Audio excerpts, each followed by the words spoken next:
सीखे इनसे कैसे सोता सिंह जगाया जाता है, और पागल होकर 1 जनवरी को हल्ला करने वाले इनसे सीखो कैसे नूतन वर्ष मनाया जाता है। देखो इधर के लोग तो जग गए हैं। आदरणीय पाठक जी ने आशीष दे दिया है। अब आपसे कहते हैं कि आप भी क्या चाहें। अच्छा, विधायक जी से निवेदन करूंगा कि बहुत देर तक सुन सकते हैं हम लोग, आपके विरुद्ध कुछ कहेंगे, और कहेंगे इसलिए नहीं इसलिए नहीं कहेंगे कि हमें सवेरे घर भी जाना है। अच्छा, 4 पंक्तियों से पहले आपको टटोलूंगा। आपकी प्रदेश सरकार ने इस सरकार के बनने से पहले ये घोषणा की थी कि 2 बच्चे वाले को इनाम, 1 बच्चे वाले को गोल्डन कार्ड। अच्छा, अपन ठहरे कभी, तीसरा सवाल उछाल दिया। अब तीसरे सवाल में आपकी परीक्षा लेता हूं, तब जानूंगा कि कब सम्मेलन शुरू करना है कि नहीं। कि सरकार, सुनना साहब की सरकार बोली, जो है 2 ही बच्चे वाले बाप सरकारी योजना का लाभ वही पाएगा, और जब एक ही है बच्चा परिवार में तो उसे 1 गोल्डन कार्ड दिया जाएगा। मैंने पूछा, 1 भी नहीं है संतान यदि, भला कौन सा है लाभ आदमी उठाएगा? और सरकार बोली अगर ऐसा कोई आदमी है, योगी और मोदी जी का साड़ू कहलाएगा। थोड़े से जगे हो।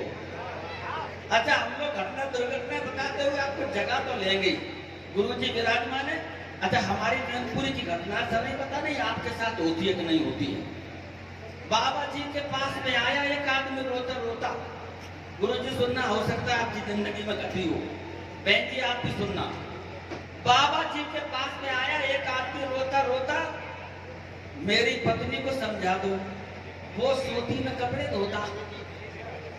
बाबा बोले, काठ के उल्लू, अकल से पैदा नट्टू तोता, और पत्नी को ही समझा लेता तो मैं ही क्यों बाबा होता।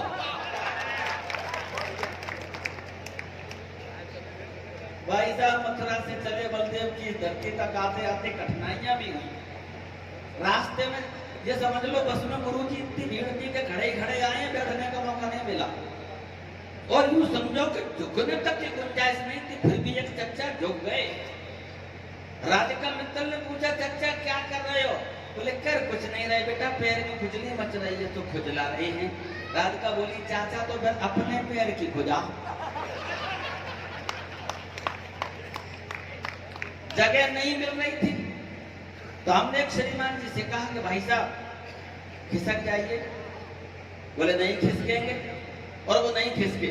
मैंने दरअसल लोहार से कहा, लल्ला जी खिसके नहीं, तो कि मैं खिसकाऊं? खिसका। अब ये बालक गया और बोला, पिताजी खिसक जाइए, हमें भी बिठाइए। आप खिसक गए, बच्चा बिठा लिया, मुस्कुराने लगे, पीठ पे हाथ फिराने लगे। बालक बोला, क्यों मुस्कुरा रहे हो? बोले, इसलिए कि तुम अपना पिताजी बता रहे। अब दर्शन का उत्तर सुनना। दर्शन बोला, तो इसमें मुस्कुराने की क्या बात है? जब मैं घर से चला था, अब वो बात कह रहा हूं जो पीछे तक के खुलेंगे लोग। जब मैं घर से चला था तो मेरी माँ ने कहा था कि बेटा वक्त खराब है, सबको अपना लिया करो, और अपना काम निकालने के लिए गधे को भी बाप बना लिया था। अभी भी आप नहीं जागे, हम कभी सम्मेलन गुरु शुरू करेंगे नहीं, हम ऐसे ही जोड़ते रहेंगे।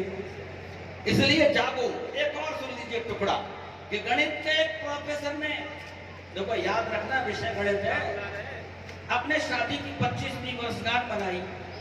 हम जैसे यार बुलाए, ससुराल भी बुलाई, और बड़े गर्व से बोले, हम खुशी से भूले जा रहे हैं। धारा व्यक्ति सुनना, आज अपनी शादी की 25वीं वर्षगांठ बना रही है। तो साली बोली कि जीजू कौन से सपनों में खो गए हैं, शादी को 25 नहीं 26 बरस हो गए हैं। अब जो उत्तर आया वो सुनना।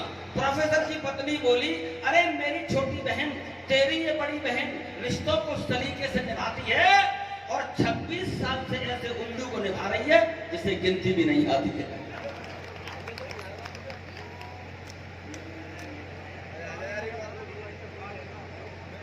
भाई साहब, हमने जितनी देर तक सिर फोड़ा था इसलिए फोड़ा था कि आप सत्यनारायण की कथा की तरह सुनेंगे।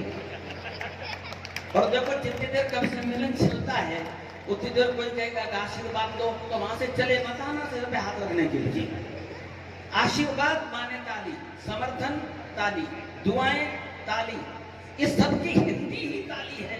रात भर और कुछ मांगेंगे ही नहीं, हम जो भी मांगेंगे किसी भी भाषा में मांगेंगे उसका पर्यायवाची ताली ही होगा। इसलिए आशीर्वाद दीजिए।